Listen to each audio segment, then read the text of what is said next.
बच्चों 2IITM सरकारी को आप सब्सक्राइब करें, लाइक करें और शेयर करें। अभी हम लोग शुरू करते हैं अम्ल, क्षारक तथा लवण। इसको अंग्रेजी में भी नाम जान लें, एसिड, बेस एंड सॉल्ट। ठीक है। और किसे अम्ल कहते हैं, किसे क्षार कहते हैं, ये सारी चीजें पढ़ेंगे हम लोग। सबसे पहले आते हैं हम लोग अम्ल में, एसिड्स। ठीक है। तो सबसे पहले एग्जाम्पल थोड़ा देखेंगे क्या होते हैं। देखिए, आपने जरूर सुना होगा H2SO4, आपने जरूर सुना होगा HCl, HNO3। ये सब क्या कहलाते हैं? अम्ल कहलाते हैं। ये सब अम्ल के उदाहरण। ऐसे बहुत सारे और भी अम्ल हैं, वो भी सामने आएंगे, लेकिन ये बहुत ज्यादा जरूरी है। जैसे बहुत ही बेसिक क्वेश्चन क्या आएगा कि भाई बैटरी में कौन सा अम्ल होता है, तो हम लोग बोलेंगे H2SO4। अगर आप नाम नहीं जानते हैं तो इसे बोला जाता है सल्फ्यूरिक एसिड, यानी कि सल्फ्यूरिक अम्ल, सल्फ्यूरिक अम्ल। ठीक है। जहां जहां अम्ल वहां वहां एसिड। उसी तरह इसे बोला जाता है हाइड्रोक्लोरिक अम्ल। क्या बोला जाता है? Hydrochloric acid. ठीक है। तो सबके नाम आपको जरूर याद होने चाहिए, क्योंकि दोनों तरीके से ऑप्शन में आ सकता है। हो सकता है कि आपको 4 ऑप्शन जब दिए जाएंगे तो केवल ये फॉर्मूले ही दिए हों, और हो सकता है कि आपको इस तरह नाम लिखा हो। देखिए, ये सल्फ्यूरिक इंग्लिश में है, ये सल्फ्यूरिक हिंदी में है, इसमें कोई अलग हिंदी शब्द नहीं है, तो इसलिए आपको ज्यादा याद नहीं करना है। सिर्फ हिंदी वाला याद करें तो भी इंग्लिश वाला अपने आप तैयार हो जाएगा। उसी तरह इसे बोलते हैं नाइट्रिक एसिड, यानी कि नाइट्रिक अम्ल। ठीक है। तो अम्ल के कुछ कुछ नाम तो हम लोगों ने जान लिए। अब थोड़ा सा और आगे बढ़ेंगे। आयनन सिद्धांत। आयनन सिद्धांत किसने दिया था? आर्हेनियस। ठीक है। स्पेलिंग बड़ी अजीब सी है, आर्हेनियस अंग्रेजी में लिखते हैं, हिंदी बुक्स में आप देखें तो वो आरेनियस लिखते हैं। प्रोनाउंसिएशन पे खास मतलब नहीं हम लोगों को, लेकिन ये आप जान लीजिए कि हाँ, आयनन सिद्धांत किसने दिया? अम्ल तथा क्षार का आयनन सिद्धांत किसने दिया? तो आंसर है आर्हेनियस। ठीक है। तो इन्होंने अपने सिद्धांत में 2 महत्वपूर्ण बातें कही थी। एक तो सबसे पहली बात जलीय विलयन की बात। तो जलीय विलयन बच्चों क्या होता है? जलीय विलयन ऐसा होता है जो आप अम्ल को अगर पानी में डाल देते हैं तो अम्ल और पानी का जो मिश्रण बनेगा उसे हम लोग जलीय विलयन कहते हैं। तो आर्हेनियस ने 2 बातें जरूर कही थी, लेकिन वो है कुल मिलाकर एक ही बात। इन्होंने कहा था अम्ल जलीय विलयन में क्या देते हैं? H+ आयन देते हैं, यानी कि हाइड्रोजन आयन देते हैं।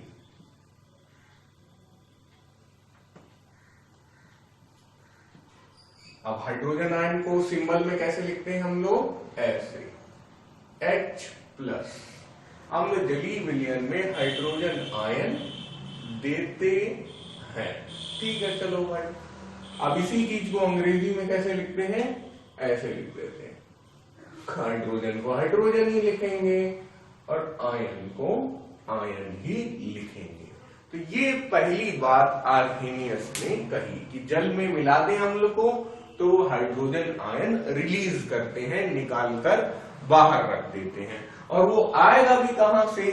कुछ रिएक्शंस हम लोग लिखेंगे, उससे पता चलेगा। जैसे बोल ही देता हूं अभी मैं कि अगर HCl है तो HCl में H+ और Cl- निकल आएंगे, 2 में टूट जाएगा वो। तो जो H प्लस है उसी को हम लोग क्या कह रहे हैं, हाइड्रोजन आयन। फिर उसके बाद दूसरी बात भी यही बोली आर्हेनियस ने इसी से संबंधित कि H प्लस के अतिरिक्त अन्य कोई धनायन नहीं देते हैं। अम्ल H प्लस के अतिरिक्त अन्य कोई धनायन नहीं देते हैं।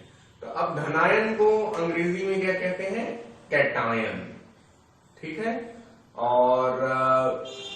और जैसे धन आयन नाम है तो सामान्य भाषा में पॉजिटिव आयन भी हम लोग कह सकते हैं, लेकिन मैं आपको बोलूंगा कि आप कैटायन जरूर याद रखिए।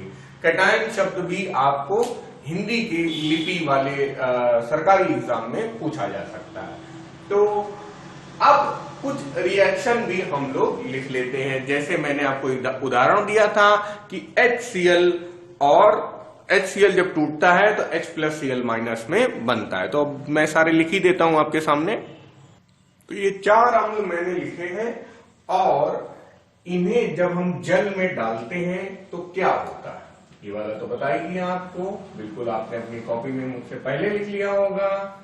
H plus plus Cl minus, यहां पर देखिए क्या होगा कि भाई 2 हाइड्रोजन है तो बैलेंसिंग जरूर करेंगे हम लोग, 2H प्लस और SO4 2 माइनस।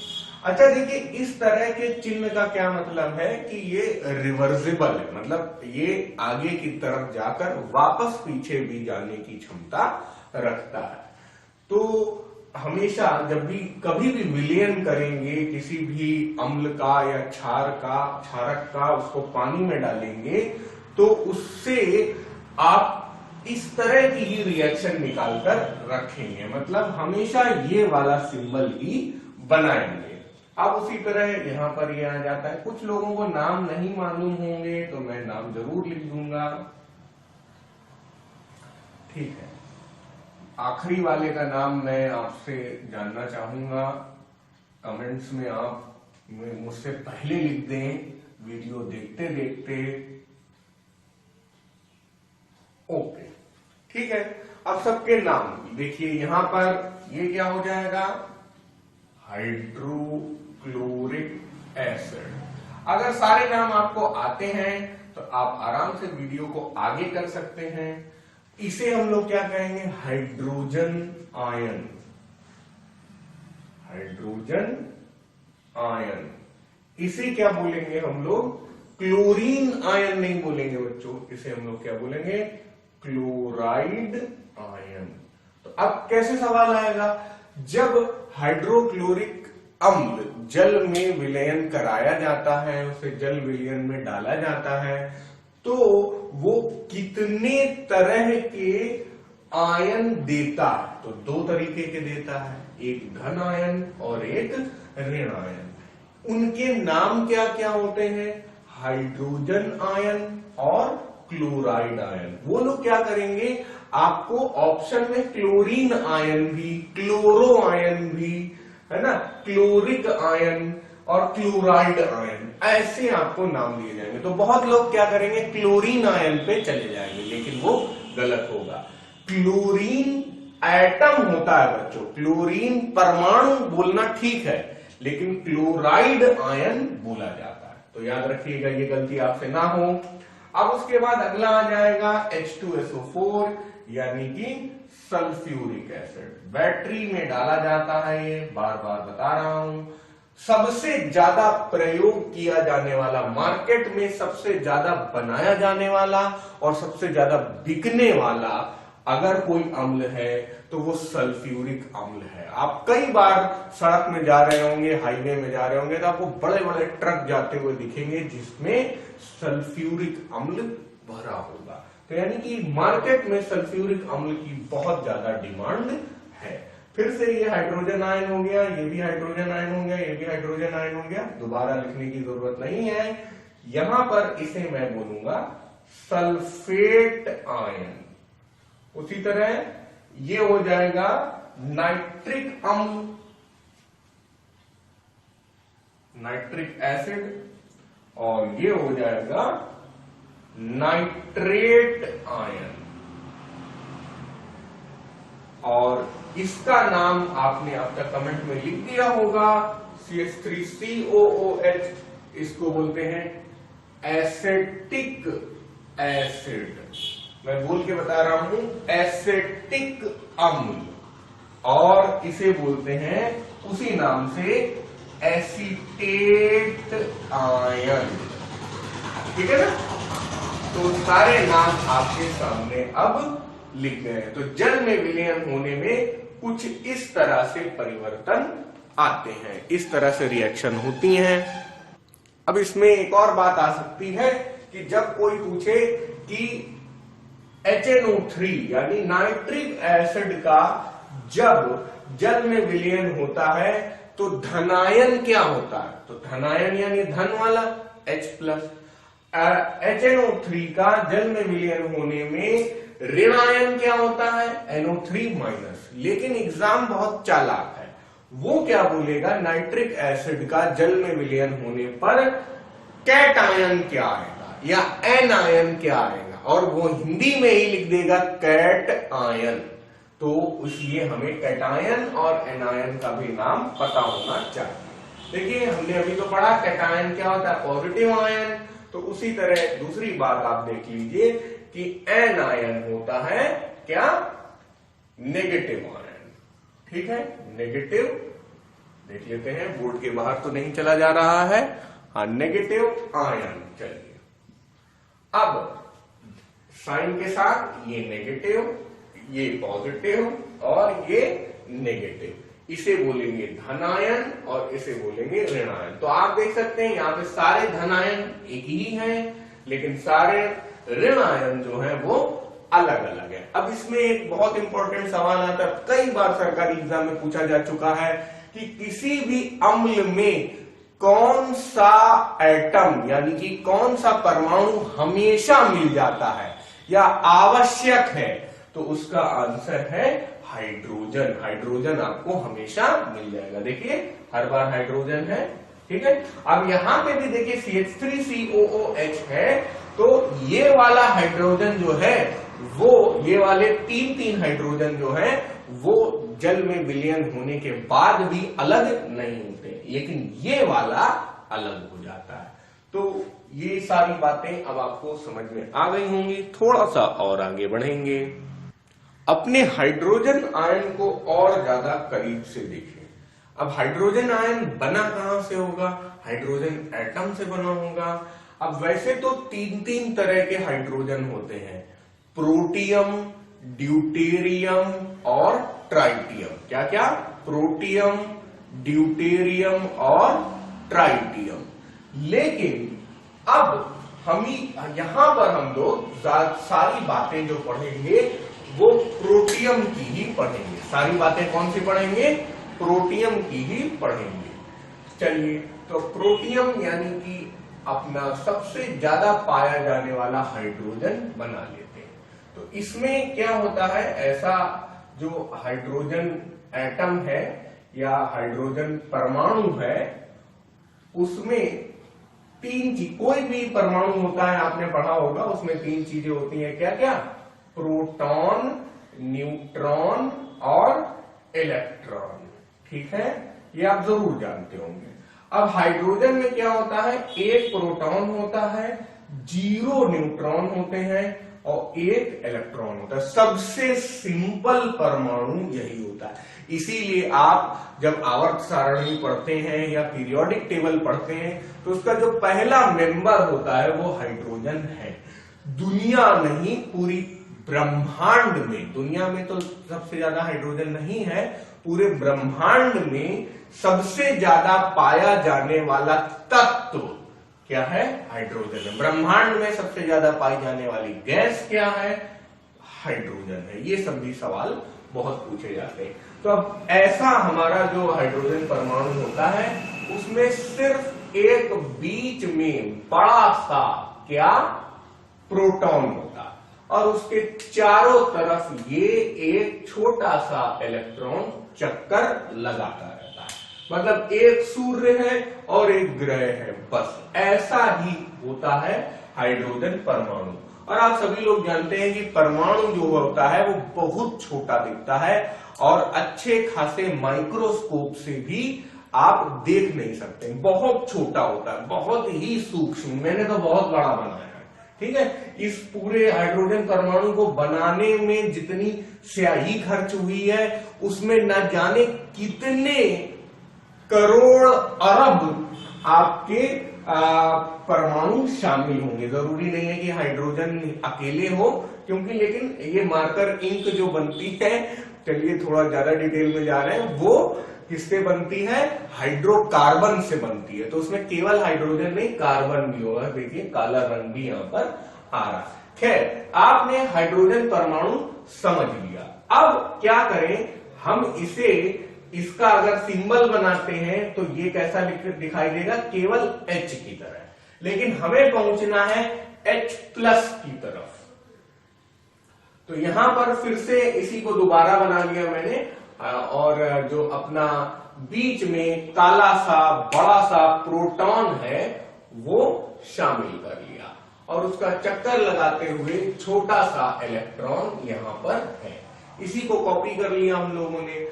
लेकिन अब H+ पे अगर हमें जाना है, यानी कि हाइड्रोजन से हमें हाइड्रोजन आयन पे अगर जाना है, तो उस तरह की बात करने के लिए हमें इसे धनात्मक बनाना चाहिए।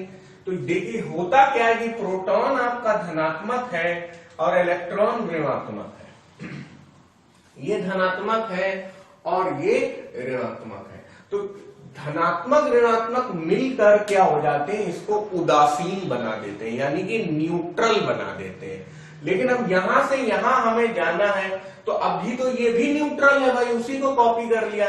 लेकिन हम ये चाहते हैं कि सिर्फ प्लस बना रहे, सिर्फ प्लस बना रहे, तो इसलिए इसको हम लोग हटा देते हैं। और ये चारों तरफ जो छल्ला होता है, ये छल्ला केवल सांकेतिक रूप से होता है, ये केवल इसका परिपथ है, ऐसा कोई छल्ला बना नहीं होता। तो होता क्या है कि एक प्रोटॉन का चक्कर अगर एक इलेक्ट्रॉन लगा रहा है, तो उस सिस्टम को, उस जोड़े को हम लोग हाइड्रोजन आयन, हाइड्रोजन परमाणु बोल देते हैं। अब क्या हो गया, जब हमारा ये चक्कर लगाने वाला इलेक्ट्रॉन ही नहीं रहा, तो फिर इस रास्ते को, इस परिपथ को बनाने की भी कोई आवश्यकता नहीं है। तो इस तरह ये यहां से हट गया। अब हमारे पास क्या हो गया? प्रोटॉन 1 है, न्यूट्रॉन 0 है, वो तो पहले भी 0 थे, और इलेक्ट्रॉन भी 0 ही है ना।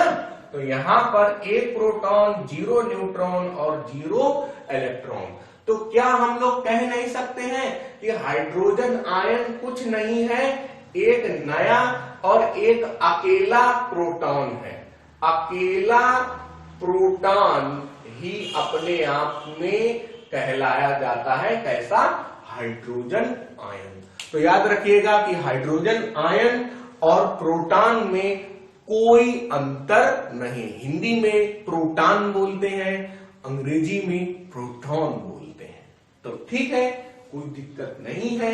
अब आपने समझ लिया, बहुत किताबों में लिखा रहता है कि हाइड्रोजन आयन प्रोटॉन होता है, तो बच्चों को ये बात नहीं समझ में आती है। तो इस चित्रकारी से जरूर आपको समझ में आई होगी।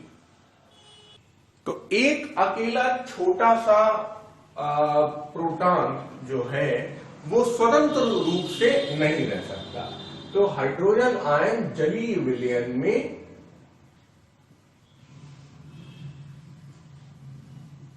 स्वतंत्र रूप से नहीं रह सकता। नहीं रह सकता तो क्या करेंगे?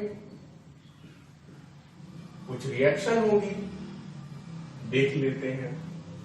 रूप से नहीं रह सकता तो क्या करेगा वो?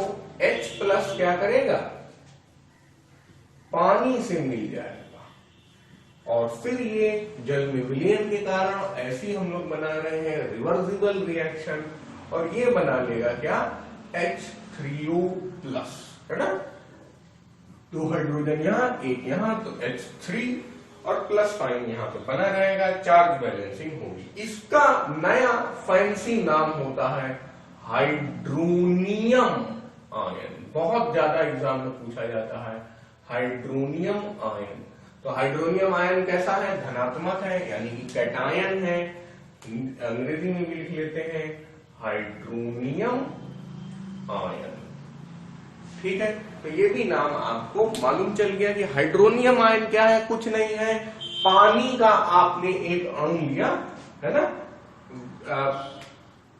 वाटर मॉलिक्यूल ले लिया, एक पानी का एक अणु ले लिया, परमाणु नहीं बोलेंगे बच्चों, इसको अणु बोलेंगे, और उसमें अपना हाइड्रोजन आयन जोड़ दिया तो हाइड्रोनियम आयन हमें मिल गया। तो हाइड्रोनियम आयन पानी के अणु से भी काफी ज्यादा बड़ा होता होगा, क्योंकि उसमें से एक एक्स्ट्रा चीज आ रही है।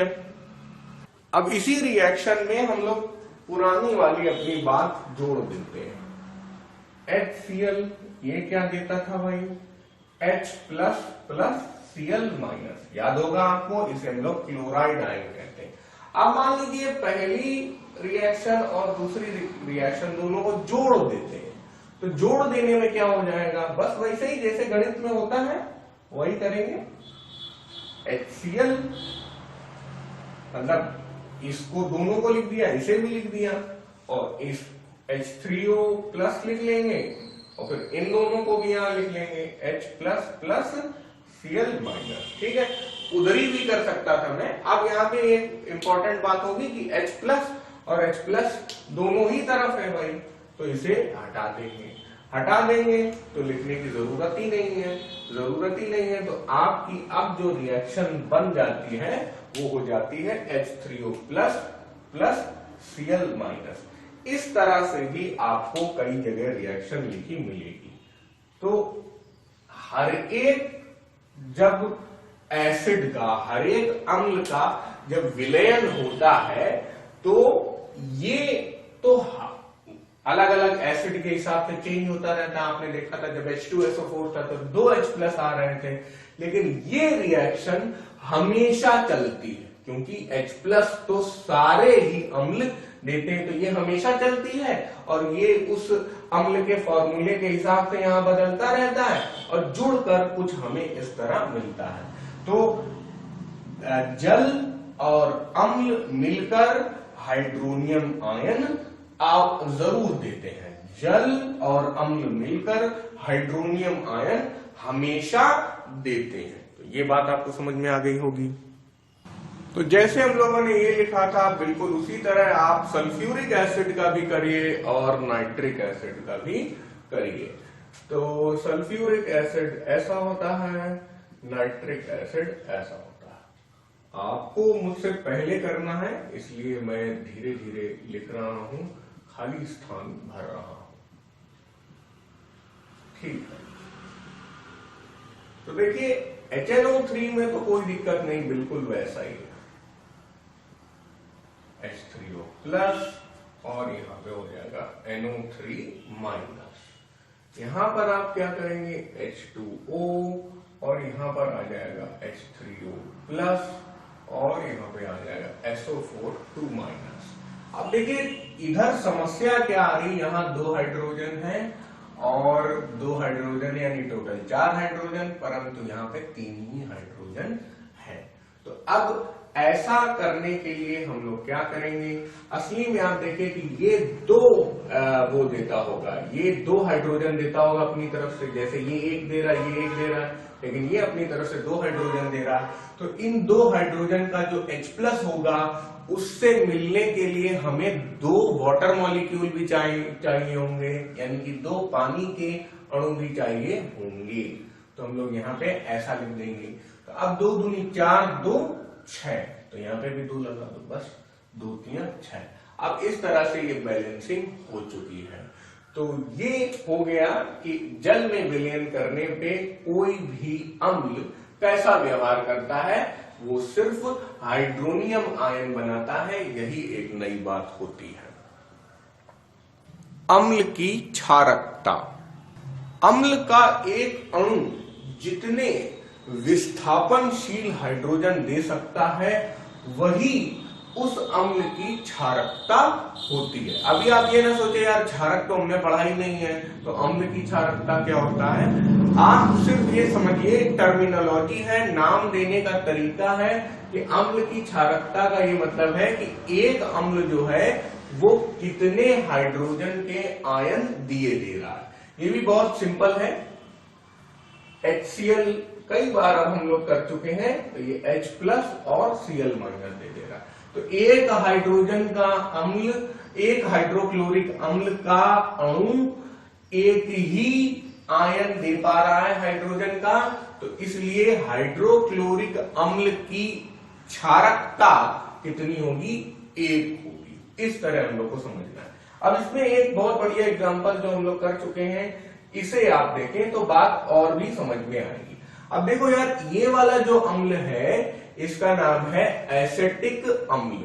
एसेटिक अम्ल क्या करता है कि उसके अंदर 4 हाइड्रोजन है, बट फिर भी जब उसे पानी में विलयन कराया जाता है तो वो एक ही हाइड्रोजन का आयन दे पाता है, बाकी 3 वो अपने पास छुपाकर रखता है। तो इसलिए भले इसमें 4 हाइड्रोजन है। अब इसमें बहुत ही सड़ा सवाल अगर मैं आपसे पूछता हूं कि भाई जो एसेटिक अम्ल है उसमें कितने हाइड्रोजन के परमाणु होते हैं, तो आप बोलेंगे 4। आप अच्छा सवाल पूछते हैं। 4 हाइड्रोजन परमाणु होने पर एसेटिक अम्ल कितनी क्षारकता रखता है, तो कोई 4 ही आंसर दे सकता है, लेकिन आंसर होगा 1। याद रखिएगा। तो जितने अलग अलग, ज्यादातर तो जो आपके इनऑर्गेनिक एसिड होते हैं वो एक ही देते हैं, मतलब जितने होते हैं पूरे दे देते हैं, लेकिन जब हम लोग ऑर्गेनिक में आ जाते हैं तो वो थोड़ा सा अलग बिहेवियर दिखाते हैं। इसीलिए अम्ल की क्षारकता नाम से ये टर्म बनाया गया कि भाई हाँ, एक अम्ल है और वो कितने हाइड्रोजन के आयन दे रहा है, उतने ही उसके अम्ल की क्षारकता कहलाएगी। अच्छे से समझ में आ गया होगा आपको। नोट डाउन जरूर करते रहें। कोई भी प्रॉब्लम हो तो क्वेश्चंस जरूर पूछें कमेंट्स में। तो इस क्षारकता के विभक्तिकरण भी दे देता है ये, मतलब कि अम्लों का विभक्तिकरण हम लोग अम्ल की क्षारकता के अनुसार कर सकते हैं। हम लोग एसिड्स को अलग अलग कैटेगरी में डिवाइड कर सकते हैं, किसके अनुसार, अम्ल की क्षारकता के अनुसार। इसको अंग्रेजी में क्या कहते हैं, बेसिसिटी ऑफ एसिड्स। तो बेसिसिटी ऑफ एसिड्स के अनुसार आप अम्लों को विभाजित कर सकते हैं। क्या बोलते हैं हम लोग इन्हें, मोनोबेसिक, मतलब 3 तरीके से हो जाते हैं, डाई बेसिक और ट्राई बेसिक। तो monobasic, dibasic, tribasic acid होते हैं, ना कि क्षारक। इसे बोलते हैं एक क्षारकीय, द्विक्षारकीय, त्रिक्षारकीय। तो कोई स्पेशल बात नहीं है। अगर कोई अम्ल जब पानी में डाला जाता है तो वो 2 हाइड्रोजन आयन दे दे, तो वो कैसा अम्ल हो जाएगा, डाई एसिडिक नहीं, डाई बेसिक हो जाएगा। तो अब मोनोबेसिक यानी कि एक क्षारकीय अम्लों में कुछ उदाहरण ले लेते हैं। उदाहरण हम लोग पहले ही ले चुके हैं। क्या उदाहरण था हमारा, सबसे कॉमन HCl, HNO3, ठीक है। H2SO4 नहीं लिख पाएंगे, H2SO4 यहां पे लिखेंगे। उसी तरह ट्राई बेसिक में हम लोग यहां पे लिखेंगे H3PO4। डाई बेसिक में एक और नाम लिख सकते हैं हम लोग, H2CO3। और मोनो बेसिक में जो अभी हम लोग पढ़ चुके हैं, एक और नाम लिख सकते हैं CH3COOH। ये बता चुका हूं मैं आपको, hydrochloric acid, nitric acid, acetic acid, sulphuric acid. ये वाला मैंने नहीं बताया है तो नाम लिख देता हूं कार्बोनिक एसिड, यानी कि कार्बोनिक अम्ल। ये भी मैंने नहीं बताया है आपको, तो ये है फास्फोरस लगा हुआ है तो इसे बोलते हैं फास्फोरिक एसिड, यानी कि फास्फोरिक अम्ल। आपको बता दूं, आप लोग जो कोल्ड ड्रिंक पीते हैं, कोल्ड ड्रिंक यानी कि कोका कोला, पेप्सी, माजा, उसमें जो फेना निकलता है, जो फिज इफेक्ट होता है, वो किसकी वजह से आता है? कार्बोनिक एसिड की वजह से। अगर कोई पूछे कि सॉफ्ट ड्रिंक या कोल्ड ड्रिंक में कौन सा अम्ल होता है तो हम लोग बोलेंगे कार्बोनिक अम्ल होता है। अगर कोई पूछे कि उसमें कौन सी गैस होती है, सॉफ्ट ड्रिंक या कोल्ड ड्रिंक में कौन सी गैस होती है, तो आप बोलेंगे कार्बन डाइऑक्साइड। और ये इससे संबंधित एक चीज बता चुका हूं, फास्फोरस से संबंधित बता चुका हूं। फास्फोरस बताइए, एक मैंने बताया था सलाई होती है, उसके चारों तरफ लेप होता है, तो वो किसके चारों तरफ फास्फोरस लगा होता है? और कौन सा फास्फोरस होता है?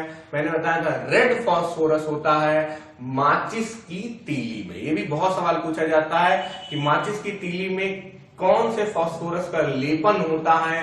रेड फास्फोरस का। तो सारी बातें जो आपको बताई जा चुकी हैं खूब अच्छे से याद रखिए, बार बार मैं आपको याद दिलाता रहूंगा। अब यहाँ पे एक फॉर्मूला आ जाता है, यही अम्ल की क्षारकता का। मतलब एक तो आप नंबरिंग करके कर सकते हैं, जिसमें एक हाइड्रोजन, दो हाइड्रोजन, तीन हाइड्रोजन, इससे tribasic, dibasic, monobasic का निर्णय आप ले सकते हैं। यहाँ पे थोड़ा सा ध्यान देना होगा आपको कि यहाँ पे ये तीन जो हाइड्रोजन है कोई काम नहीं करते हैं, और यही हाइड्रोजन है जो H+ आयन में परिवर्तित होता है। तो इसलिए यहाँ पे 4 हाइड्रोजन होने के बावजूद हम लोग मोनोबेसिक में ही जाते हैं। तो एक तो तरीका है कि आप हाइड्रोजन गिनकर इनकी थोड़ी जो रिएक्शन है उसको देखते हुए आप ये निर्णय लें कि हाँ अम्ल की क्षारकता क्या है। दूसरा तरीका है कि आप अम्ल की क्षारकता कैसे निकालें? फॉर्मूले से निकालें, लेकिन उसमें आपको 2 जानकारियां होनी चाहिए। अम्ल की क्षारकता आप कैसे निकालेंगे? पहली बात तो आपको अम्ल का फॉर्मूला अगर पता होगा तो आप क्या लिखेंगे? अम्ल का अणुभार, ठीक है, यानी कि molecular weight of the acid. फिर उसके बाद आ जाता है अम्ल का तुल्यांकी भार, ठीक है, यानी कि equivalent weight of the acid. तो इन दोनों का आप रेशियो कर देंगे तो आंसर आपका क्या आएगा? 1, 2, 3, इसी तरह के आंसर आएंगे आपके। तो ये रेशियो करने के बाद 1, 2, 3 जो आंसर आएंगे उसी से आप निर्णय ले लेंगे कि हाँ अम्ल की क्षारकता क्या है और वो अम्ल मोनोबेसिक, डाइबेसिक या ट्राइबेसिक में से क्या होगा। तो इसलिए ये भी एक फॉर्मूला है, याद कर लीजिए। मतलब कई बार क्या होगा कि 4 ऑप्शन दिए जाएंगे तो उसमें ये कभी अणु ऊपर हो जाएगा, कभी परमाणु ऊपर हो जाएगा, कभी तुल्यांकी ऊपर हो जाएगा। तो आपको यही देखना है कि ऊपर अणुभार हो और नीचे तुल्यांकी भार हो, वही अम्ल की क्षारकता है। अणुभार को अंग्रेजी में क्या कहते हैं? अणुभार को अंग्रेजी में कहते हैं मॉलिक्यूलर वेट। क्या कहते हैं? मॉलिक्यूलर वेट, ठीक है। अगर आप अंग्रेजी में फॉर्मूला याद कर सकते हैं तो बहुत अच्छी बात है। और तुल्यांकी भार क्या हो जाएगा? तुल्यांकी भार का मैंने बताया इक्विवेलेंट वेट, ठीक है। अगर ये सारे टर्म्स आपको नहीं आते हैं तो एक अलग चैप्टर है उसमें हम लोग ये पढ़ेंगे। फिलहाल आप ये फॉर्मूला केवल रट लीजिए, ठीक है। इस पे बहुत ज्यादा क्वेश्चन भी आपको नहीं आएंगे, लेकिन फॉर्मूला पहचानने पर ही सवाल आ सकता है, तो इसलिए हमें आना चाहिए, ठीक है। अम्ल पढ़ा, वैसे ही अब हम लोग पढ़ेंगे बेस यानी कि क्षार। और क्षार में भी वही आ जाएगी आर्हेनियस थ्योरी। जैसा हमने अम्ल में आपको बताया था, वहां पे H+ आयन बनता था, यहाँ पे OH- आयन बनेगा। तो आर्हेनियस थ्योरी के जो स्टार्टिंग 2 पॉइंट्स हैं जल्दी से लिख लेते हैं। क्षारक जलीय विलयन में क्या देते हैं? हाइड्रोक्सिल आयन देते हैं, ठीक है, हाइड्रोक्सिल आयन बोलते हैं, इसको OH माइनस बोलते हैं, ठीक है। और हिंदी में भी यही नाम है, हाइड्रोक्सिल आयन। कुछ किताबों में इसे हाइड्रोक्साइड भी बोला जाता है, तो वो भी नाम आप जान लीजिए, लेकिन हाइड्रोक्सिल आपको एग्जाम्स में ज्यादा देखने को मिलेगा। तो हाइड्रोक्साइड आयन भी बोल देते हैं, लेकिन ये ज्यादा अच्छा नाम है। फिर दूसरी बात क्या है, OH माइनस के अतिरिक्त जल में यदि हम क्षारक का जलीय विलयन करते हैं तो उसमें OH माइनस के अतिरिक्त अन्य कोई ऋण आयन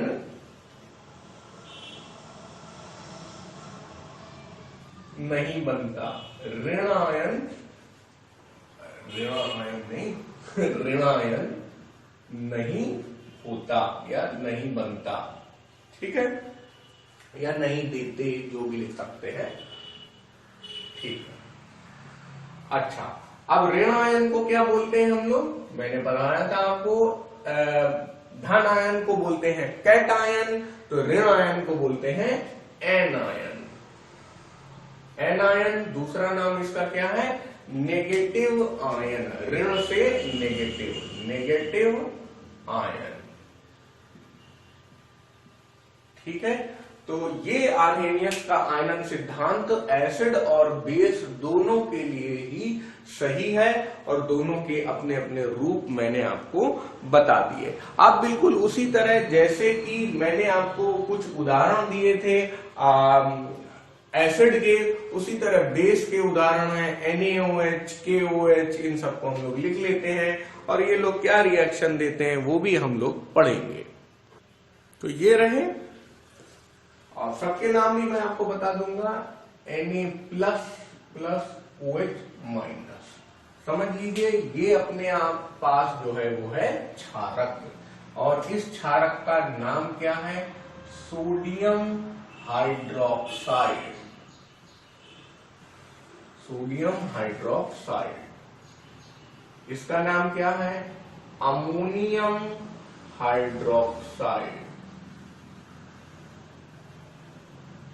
इसका नाम क्या है, पोटेशियम हाइड्रोक्साइड। अब यहां पे भी क्या कॉमन बात है कि ये लोग OH माइनस सारे ही दे देंगे, देखिएगा NH4 प्लस OH माइनस, दिख ही रहा है, बहुत ही आसान है यार, ये तो कोई नई बात नहीं है। इन सब को हम लोग क्या बोलेंगे, हाइड्रोक्सिल आयन, हाइड्रोक्सिल आयन, बार बार नहीं लिख रहा हूं। इसे हम लोग क्या बोलेंगे, Na+ को सोडियम आयन, तो यहां कोई नया नाम नहीं है, इसे क्या बोलेंगे, पोटेशियम आयन। जैसे वहां पे क्या हो रहा था कि HCl था, तो जब वो Cl माइनस था तो उसे क्लोरीन ना बोलकर क्लोराइड बोला जा रहा था, लेकिन यहां पर जब आपके पास NaOH है तो यहां पर सोडियम यहां भी लिखा है, तो यहां पे भी सोडियम ही है। तो ये डिफरेंस आप याद रखिएगा कि नेगेटिव वाले में नाम चेंज होता है, लेकिन पॉजिटिव वाले में नाम नहीं चेंज होता। अब इसे क्या बोलते हैं, अमोनियम आयन, ठीक है। और वैसे नाम ये कहां से आ रहा है बच्चों, एक बहुत ही इंपॉर्टेंट गैस होती है NH3, ठीक है, इस गैस को बोलते हैं अमोनिया। तो इस अमोनिया गैस से ही उसमें एक और एक्स्ट्रा H आ गया, तो अमोनिया से अमोनियम बन गया। तो अब यहां पर पोटेशियम आयन इसे बोला जाएगा, ठीक है। तो ये सारे ऋण आयन है, ऋण आयन है, यानी ये सारे क्या है, एन आयन है, और ये सारे धन आयन है, तो ये क्या है, ये है कैट आयन, है ना। धन आयन और ऋण आयन, धन आयन को बोलते हैं कैट आयन, ऋण आयन को बोलते हैं एन आयन, हमेशा याद रखिए। अब कोई पूछे कि भाई जब अमोनियम हाइड्रोक्साइड का विलयन जल में होता है तो उसमें कैटायन क्या होता है, तो कैटायन होगा अमोनियम, ठीक है। और उसमें कितने हाइड्रोक्साइड बनते हैं, एक ही हाइड्रोक्साइड बनता है। बहुत ही इंपॉर्टेंट बात है ये बेसिस की यानी क्षारक की, कि जल में घुलनशील क्षारक क्षार कहलाते हैं। अब यार बड़े कंफ्यूजिंग नाम है, यहाँ क्षारक बोलते हैं, यहाँ पे क्षार बोलते हैं। क्षारक को अंग्रेजी में आप देख ही सकते हैं क्या कहते हैं, बेस कहते हैं, और क्षार को अंग्रेजी में एल्कली कहते हैं। तो इसलिए अंग्रेजी में याद करना यहाँ पे थोड़ा सा फायदेमंद हो सकता है, क्योंकि क्षारक और क्षार में फर्क नाम ही में बहुत ज्यादा नहीं है। लेकिन अंग्रेजी में हम लोग क्या कहेंगे, water soluble bases are called alkali. Water soluble bases are called alkali. ऐसे बेस जो पानी में घुल जाएं उन्हें क्या कहते हैं, एल्कली कहते हैं। तो देखिए बेस बच्चों बहुत सारे होते हैं, ठीक है, एल्कली कम होते हैं। तो अगर हम लोग इसका वेन डायग्राम बनाएं तो भाई ये जो बहुत बड़ा सेट है ये बेस का है, लेकिन इसके अंदर थोड़े से एल्कली है, ठीक है ना। जैसे कि वेन डायग्राम में यार आप पढ़ते होंगे क्या, ये हो जाएगी फीमेल्स और ये अंदर आ जाएंगी मदर्स, ठीक है ना भाई। सभी नारियां माताएं नहीं होती हैं, लेकिन सभी माताएं नारी होती हैं, ठीक है।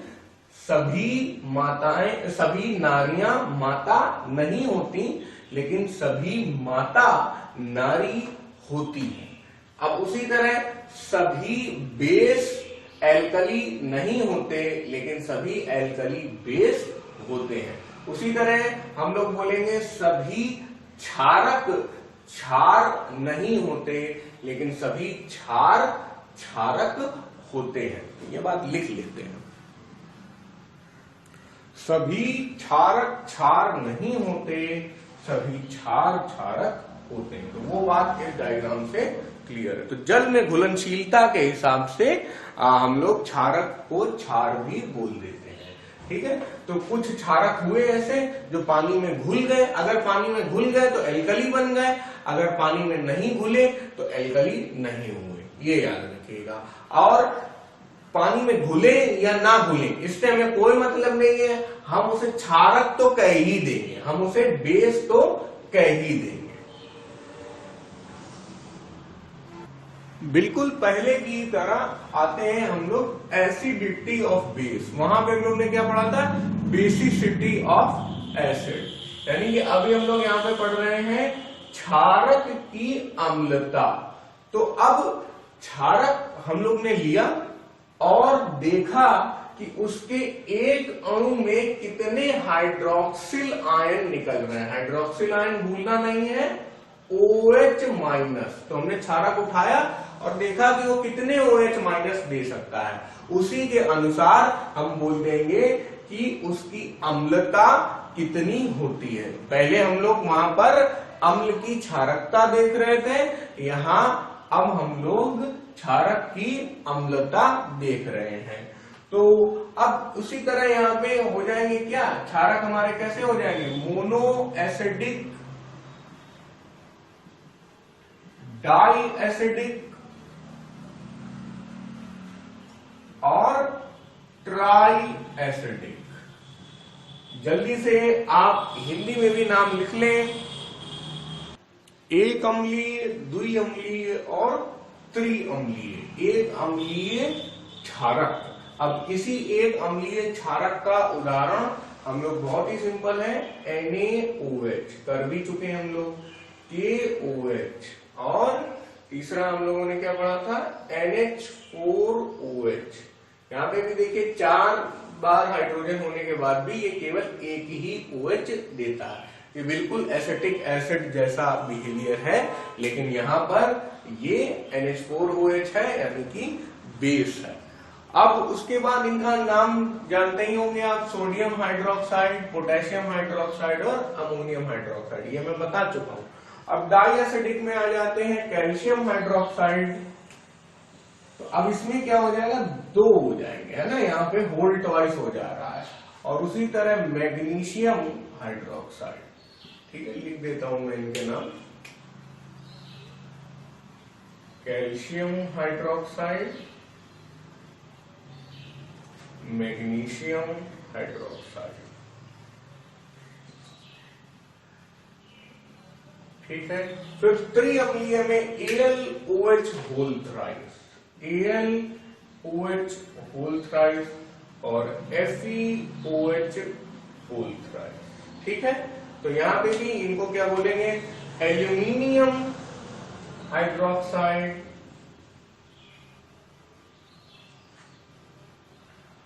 या इसको बोलेंगे हम लोग क्या, आयरन हाइड्रोक्साइड, लेकिन यहां पे क्या लिखेंगे, आयरन 3 ऐसे लिख देते हैं। फेरिक हाइड्रोक्साइड भी कुछ लोग बोलते हैं, बिल्कुल सही बता रहे हैं आप लोग,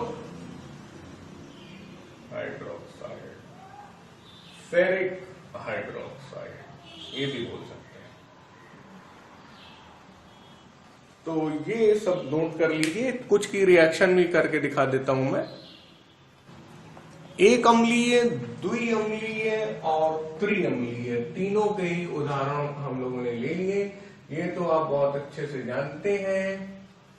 और यहां पे Ca2+ हो जाएगा बच्चों, ठीक है, और यहाँ पे OH- 2 बार, यहाँ पे Al3+ हो जाएगा, और यहाँ पे OH- 3 बार। इसे क्या हम लोग बोलेंगे, लिख लेते हैं, ऊपर वाला तो पहले भी जान चुके हैं, सोडियम आयन, कैल्शियम आयन, और इसे क्या बोलेंगे, एल्यूमिनियम आयन। पहले की तरह हमेशा इन्हें सबको बोलेंगे क्या, कैटायन, और इन्हें बोलेंगे क्या, एनायन, ठीक है।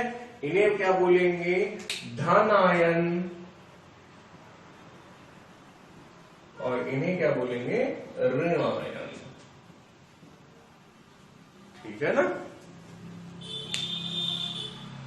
जैसा हम लोगों ने पढ़ा था कि क्षारक 2 तरीके से कहे देखे जा सकते हैं, कि वो पानी में मिल रहे हैं या पानी में नहीं मिल रहे हैं, जल में घुलनशील, जल में अघुलनशील। अब जो घुलनशील होते हैं उनका उनका एक नया नाम होता है, क्षारक ना बोल के उन्हें हम लोग बोल देते हैं क्षार, यानी कि इन्हें हम लोग बोल देते हैं एल्कली। लेकिन यहाँ पे इनका कोई नया नाम नहीं होता है। ये वैसे देखिए क्षारक ये भी है, क्षारक ये भी है, लेकिन इन ऐसे क्षारक जो पानी में घुल जाए उन्हें क्षार कहते हैं, और जो पानी में ना घुले उन्हें अक्षार कह सकते हैं। लेकिन अक्षार आपको देखने को नहीं मिलेगा, लेकिन अंग्रेजी में आपको नॉन एल्कलाइन कई जगह लिखा मिलेगा। तो हम लोग थोड़े से उदाहरण कर लेते हैं दोनों के, क्योंकि इस तरह से भी सवाल आते हैं।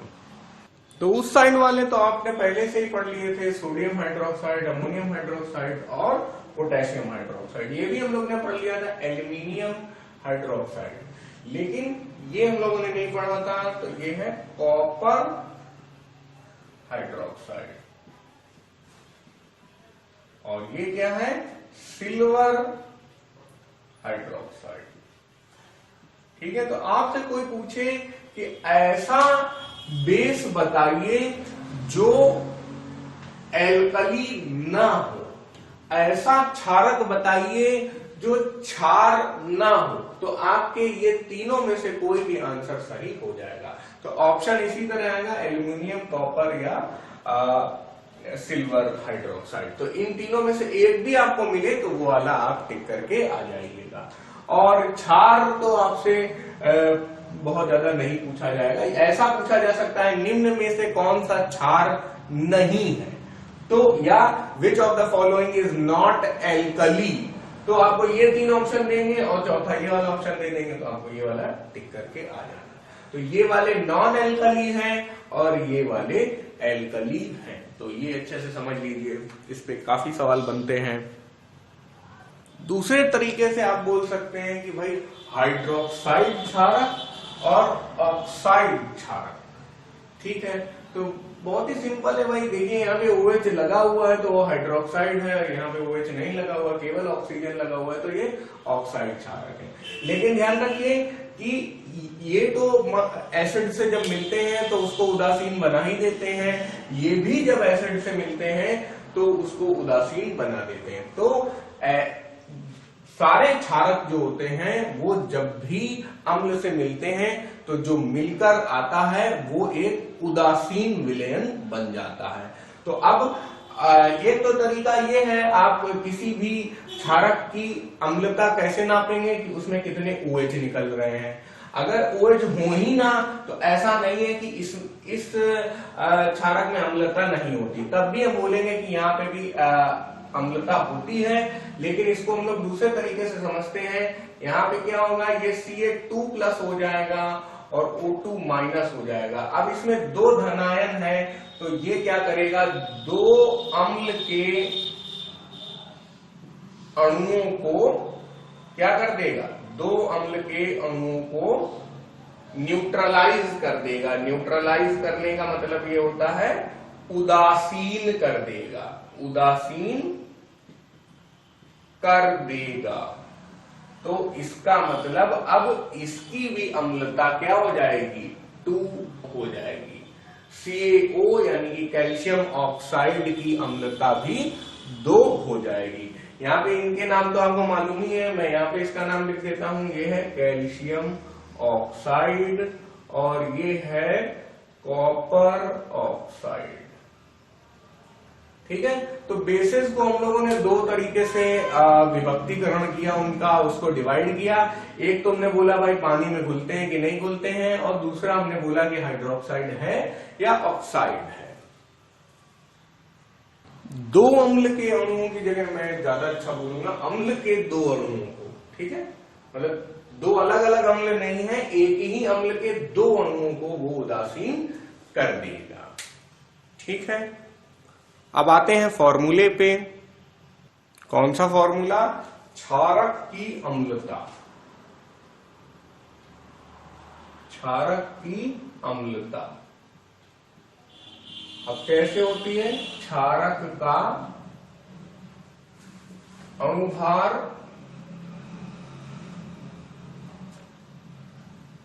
और इसे किसे डिवाइड करेंगे, किससे रेशियो लेंगे, क्षारक का तुल्यांकी भार। ये फॉर्मूला होता है। उसी तरह हम लोगों ने अम्ल की क्षारकता भी पढ़ा था, बिल्कुल उसी जैसा ही फॉर्मूला है। ठीक है, और इसी को अंग्रेजी में भी मैं लिख देता हूं ताकि जो अंग्रेजी दर्शक हैं वो भी लाभान्वित हो। क्षारक की अम्लता यानी कि एसिडिटी ऑफ बेस। तो यहां पे हम लोग बोलेंगे molecular weight of base divided by equivalent weight of base.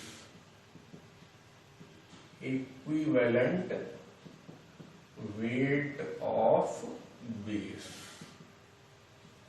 तो ये हो गया क्षारक की अम्लता यानी कि एसिडिटी ऑफ बेस का फॉर्मूला। दोनों एक ही फॉर्मूले हैं, बस हिंदी इंग्लिश